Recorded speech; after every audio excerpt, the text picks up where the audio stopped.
All right, welcome back to another shallow dive. This time we're gonna make a drink called the Royal Hawaiian, and this comes from the big brains over on Reddit. Tiki sub on there, pretty good sub to lounge around in if you're just wanting to see some cool cocktails or get some inspiration. And then we're gonna fucking pile on Wonder Woman 1984, right? Yeah, fuck that movie. So let's just get right into the drink here. This one's pretty simple as well. For starters, 3 ounces of gin. And I don't really like the flavor of gin, like the botanical tree flavor, but I do end up liking it in drinks a lot. So hopefully this doesn't suck too bad here. Ooh. Ugh. It just smells like alcoholic roots or something, man. Ugh.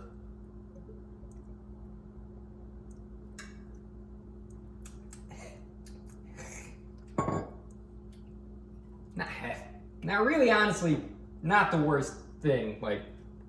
Not fun for me, but Ford's gin. You made some gin, and yeah, not bad.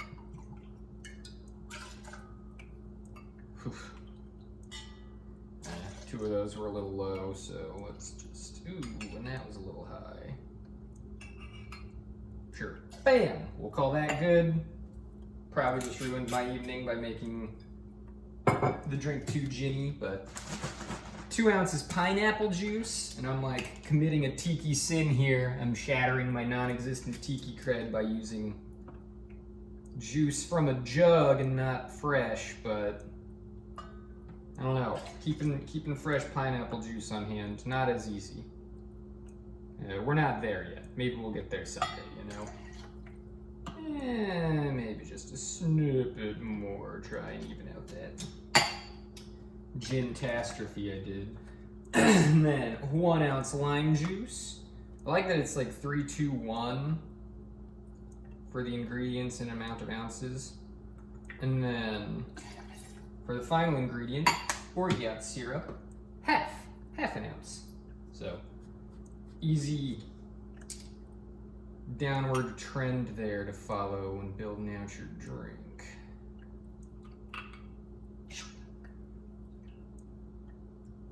All right, good to go. Shake it up, put some ice in a glass, strain, pour, give it a try.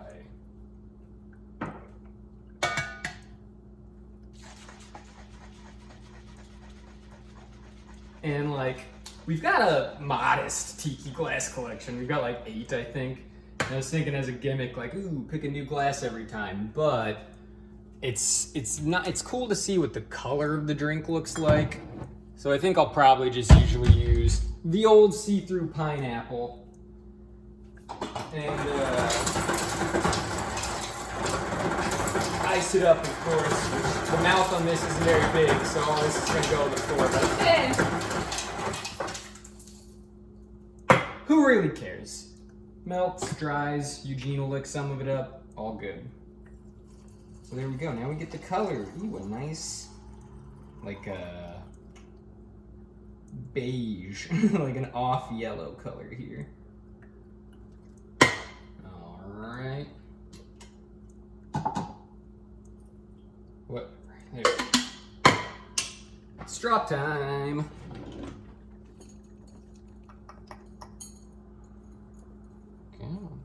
I like the shorter ones. The rainbow ones are super cool looking, but I feel like they're just a bit too long. Put this stuff away.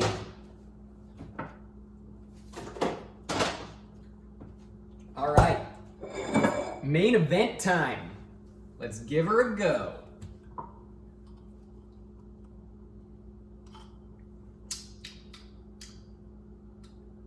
Wow.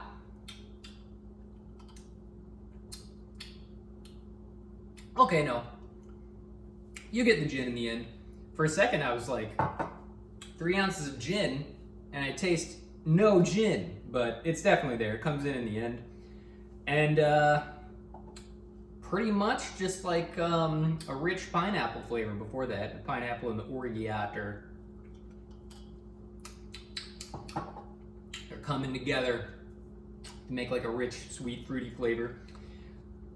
Lime, a little bit. You get a bit of the citrus, but mostly that rich pineapple, and then like a little bit of finish with the gin there. So not bad. If you like gin, you probably like this drink. If you don't like gin, but you do like fruity drinks, you'll probably also like this drink. If you don't fall within that range, probably still give it a try. The Royal Hawaiian, I'm digging it. Okay, now Wonder Woman. That movie fucking sucked, right? Yeah. No. Listen, it was stupid. Like, it was a dumb movie, but people are like dragging the shit out of it. And I don't know, man. Like garbage, disaster, failure, blah blah blah. I'm like, it's not like a Suicide Squad. Like, Suicide Squad was like embarrassing. Like, there are like time cuts in that movie that like don't line up and shit. Like, it's amazing that was ever put into a theater. This, like, it's just dumb. Like, yeah, it's so dumb that it like becomes kind of bad. Like, you kind of just start getting annoyed with it. But like, I don't know, I was fine watching it. I wasn't like angry. I would say that I even enjoyed myself just because of some of the things in the movie that we'll get into. But yeah, like, really dumb, but not like, I think people are just piling on it because that's the fun thing to do when a sequel's, bad-ish or worse than the original. Which the original is pretty darn good superhero movie in my opinion. I really like the original. But yeah, let's just start piling it on. Premise: Pedro Pascal, love him. He is just a classic 80s like grift businessman.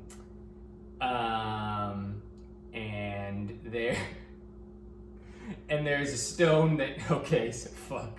I don't know how the best way to structure this. I should do modest scripting, but it's not my thing. Maybe I'll make some notes someday, but I'm never gonna just read something. Okay, so Wonder Woman is working at the Smithsonian in Washington, D.C. She meets Barbara Minerva, Kristen Wiig's character, and they have to like go over some items that just got sent in. One of them is a rock, and they're like, this rock looks funny, what's the deal with it? And then they look it up and they're like, it's just citrine, it does nothing. It says it grants wishes though, I guess. Well, that's funny, that's interesting. And like, it just really does. And that's the premise of the movie, is there's a wishing stone and people wish for things and shit happens, basically. So like, as far as MacGuffins go, like the items that just move plots forward, like, man, that's like taking it back to absolute zero. Like, rock, grant wishes, go. And then like fucking in Rise of Skywalker, it's like, find the Imperial chip to get on the jet to get the dagger. The dagger, for some reason, has a cutout of the Death Star. Follow that to the map. Like, there's like just MacGuffin bullshit. That's dumber to me, yeah, honestly, though, than just being like, going all the way back to basics and being like, rock, grant wishes. Like, I respect that more than whatever the fuck they tried to do in Rise of Skywalker. So anyway, rock grants wishes. Everybody starts making wishes. Wonder Woman wishes for Stephen Trevor to come, Chris Pine's character, to come back. Remarkably, he does, but it's weird because like he like inhabits. He comes back, but not like him. It's like his personality and essence and everything inhabits another guy's body, and he like finds her, and he's like, "Hey, Wonder Woman, Diana, what's up?" And she's like, "I don't know you." And he's like, "No, it's me, it's Stephen Trevor," and he says some line from the first movie. Then she's like, "Oh shit." She just like immediately knows. She's like, "You're Steve." I'm not gonna question too much about how your ghost inhabited another body or anything. Let's just roll with it. And Barbara Minerva, aka Cheetah, Kristen Wiig, she wishes to be like Diana. She wishes to be like Wonder Woman. So she's like nerdy and lame in the beginning, and then she starts like getting more confident and badass and stuff. And then enter Pedro Pascal, the engine of the film, the hamming it up as 80s grift businessman extraordinaire, awesome guy. Like, it was a goofy performance, but I will be damned if I didn't enjoy it. Love me some Pedro Pascal. So he somehow found out about the wishing stone, and like his business is failing because he's a grifter con man, and yeah, like just didn't have it. He tried to grift and couldn't grift hard enough. So he finds out about a wishing stone somehow and is like, this is gonna save my grift, man. So he kind of seduces Kristen Wiig's character. Okay, I'm gonna use their movie names. So he seduces Barbara / Cheetah to get access to the rock, to the wishing stone, gets it, wishes to become the wishing stone. So the stone like gets destroyed and he absorbs its power. And then people have to, okay, so you have to touch the wishing stone when you make your wish. So now people have to touch him and say what they wish for, and it'll come true. So he can just like go grab somebody and be like, hey, you really wish for that car, don't you? And they'd be like, yeah, I do wish for that car. Boom! Fucking, it just happened. And then here's where the big old twisteroo comes in. His master plan. The wishing stone takes your most desired, it's a monkey's paw. It takes your most desired possession or something like that to grant your wish. So, fucking ceiling's coming down, man. Diana starts losing her powers because she wished for Steve back. Barbara / Cheetah starts losing her quirkiness because this one's just silly. It's like she didn't like herself because she was like a nice quirky loser. And she wished to become more like Diana, like this badass, confident chick. And then she loses her quirkiness and stuff, and lose her niceness, which she didn't like. So like, that's what she, like that part didn't make sense. Like that's what she lost. She would have lost something else. But for the sake of the movie, they had to keep her like super strong and badass. So she lost her niceness and started being a dick to people. Ooh, ooh, ah. So then Pedro Pascal starts going around grabbing people, getting them to ask a wish, and then since he's the wishing stone, he can take something from them because that's how the wishing stone works. So he's like granting wishes to amass things, and it's kind of weird at first. He just seems like he's just like taking random goofy shit, and you're like, what is this guy doing? Like, what's his end game? But eventually, you just realize it's just to like amass everything. That's it. It's like just to be the guy with it all. 80s consumerism. You can always want more. He wanted more, and he found a way to always get more. So yeah, that's the premise, and now I'm just gonna start touching on stuff, I guess.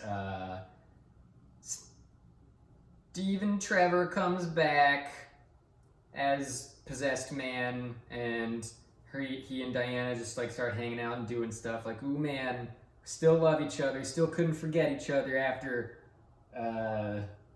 like 70 years almost, but whatever, that's cool, love is eternal. So there's doing stuff, there's an 80s dress up montage for him.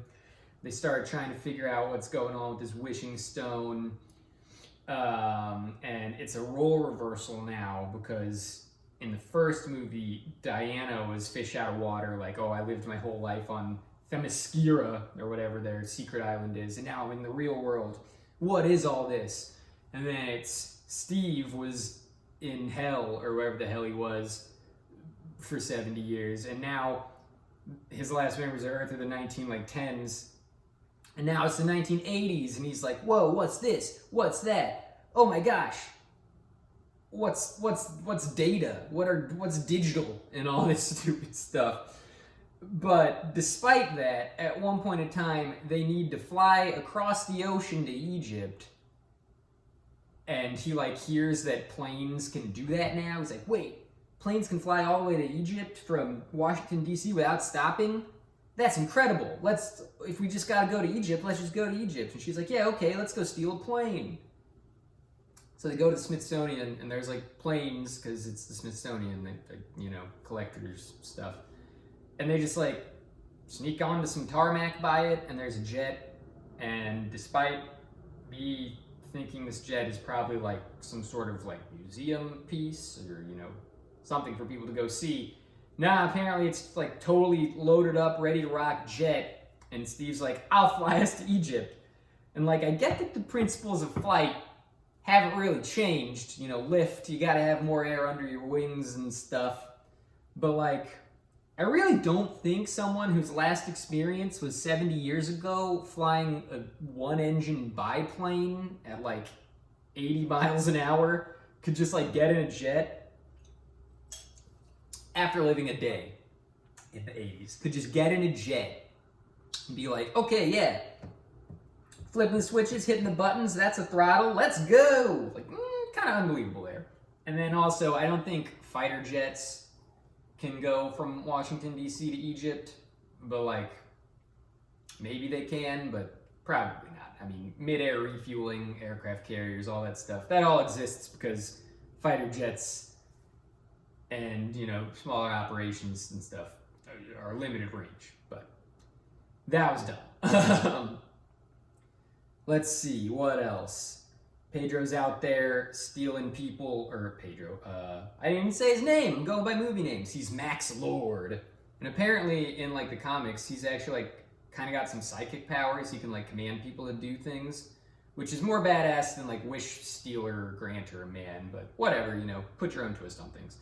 Max Lord, Pedro Pascal, he's out, taking wishes, taking things, and this is never explained, I don't think, but like he starts like physically deteriorating as he's granting people's wishes. And that's like part of the consumerism thing too. He's like, oh God, I just need more. I just need more. And I don't get why he was like deteriorating. Like they never said the wishing stone had like limited power to grant wishes. It's like, oh, after 100 wishes, it dies. So I didn't get that, but he keeps trying to go like bigger and bigger with his wishes because he needs to reach more and more people to like gain back his health. But it seems to me like A, he shouldn't have been losing his health, and B, he could just be like, hey guy, don't you wish for $1 billion? And the guy'd be like, yeah, I wish for $1 billion. And he'd be like, cool, I'm taking your organs, now I'm healthy. Like he would just have to do it once, So anyway, that was dumb. Some shit happens. Barbara / Cheetah starts becoming more of a mean person. And I was like, man, are they gonna go full CGI Cheetah Woman with this? Because like as she kept getting meaner, they just kept like, and meaner, more powerful, they just like kept making her look more rad. Like, oh, different hair and harsher styles. And then like, eventually there's this big showdown at the White House and she's wearing cheetah print. And you're like, okay, so maybe that's as far as they're gonna go with this.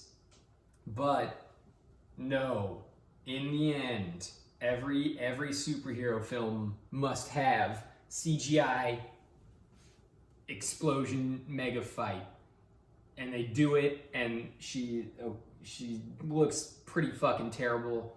They put the fight at night to try and obscure some of it, and it's actually not like a super mega fight. It's like pretty quick because I don't think they were very happy with what was going on.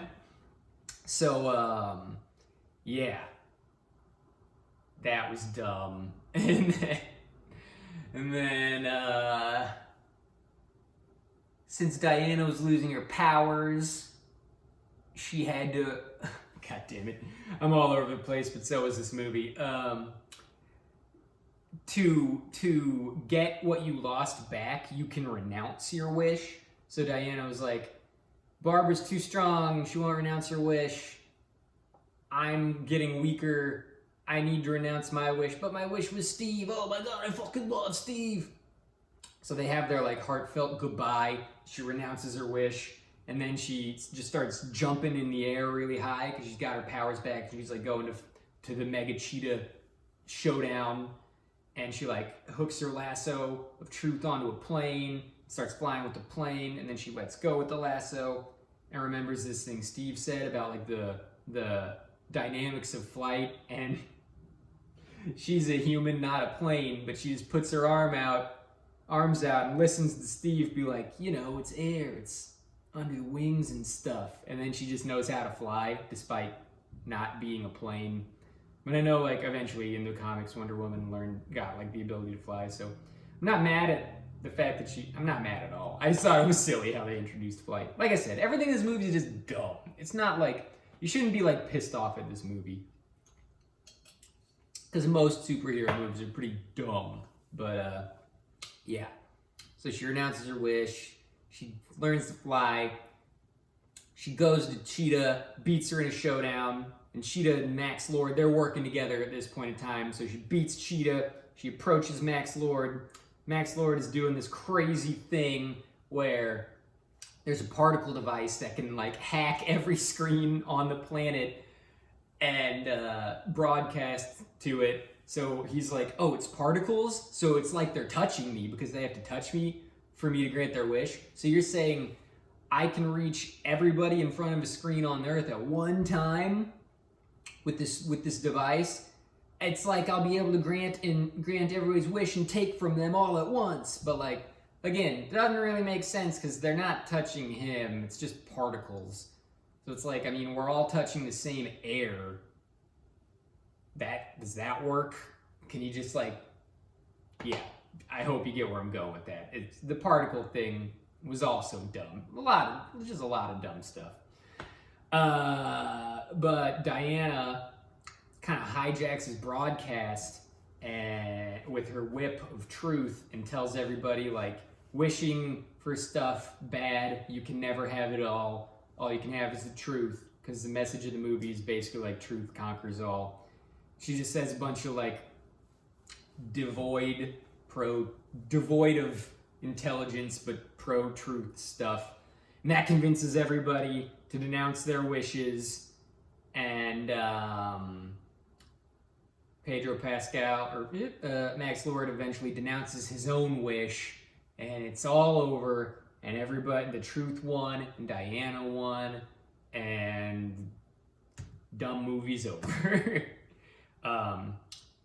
Okay, so that was a really roundabout way to summarize the plot, I guess. Some other dumb things. There's like a mall chase scene in the beginning, and it was just like 80s hammed up as shit. And it was dumb, but like enjoyably dumb.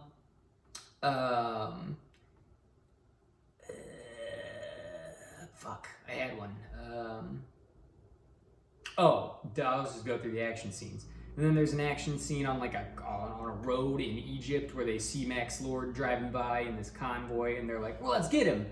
And Diana just like jumps out of the car and starts running, and like, I think it's a really cool like juxtaposition in movies, like when somebody can run as fast as cars and you see them like running to catch up with cars, and they're like fighting cars while they're running. Like, there's a quick scene of that in I think it was Winter Soldier, Captain America Winter Soldier, where like Captain America and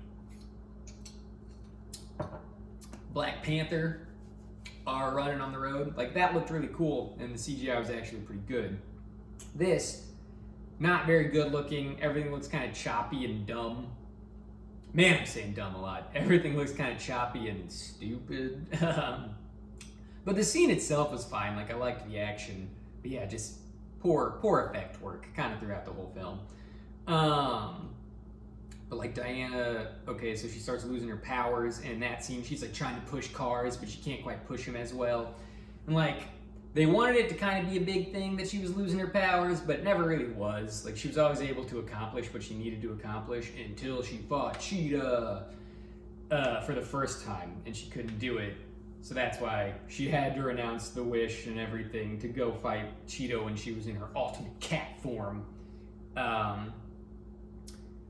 Let's see, what else? So there's a super, like, not really dived into plot with Max Lord and his son, where, like, he's got a son from a relationship that's no longer going on, and his son, and, like, his people are always like, oh, it's your day with your son. And he's like, shit, again, god damn it. And then his son's like, oh, my dad doesn't love me. And he's like, no, I do love you. Just trust me, I got stuff to do. And you're like, man, dude, you suck. Like, just love your son, man. He's just like there, and he's not there a lot, but every time he is, it's sad.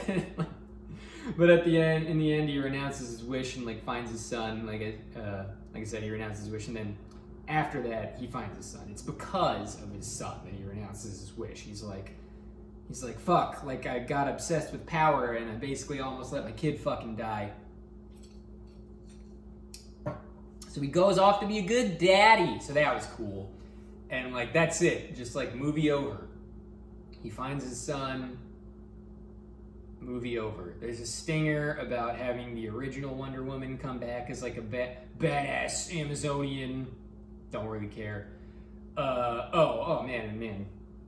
Circle all the way back to the beginning. The movie starts with like a really dumb, a really uncool, like Olympics scene back on Themyscira, where Diana, as like a 9-year-old, is competing with like full-grown, like physical peak Amazons, and like I get that she's supposed to be like super powerful and stuff, but at a certain point, it's kind of like a mass issue. They just could have like shoved her if they wanted to, A, and B, it just looked really silly seeing like a 9-year-old like jump, and like she just like, because she's 9 in real life, just doesn't look coordinated like the older people did. So like it just, that all looked goofy too. And the end of that scene, like that was the intro and it's basically pointless, but it says like she tries to cheat to win and they catch her and they're just like, nah dude, it's gotta be the truth. You know, you can't fucking fake this shit. It's the truth. So there's your full circle.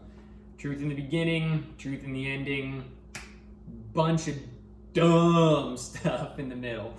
But like I said, it's not terrible. Like, a lot of the dumb stuff is annoying, but not anger inducing. And some of it, like the mall scene, is actually pretty entertaining, just dumb entertainment, because they just ham it up way too much. So, to surmise,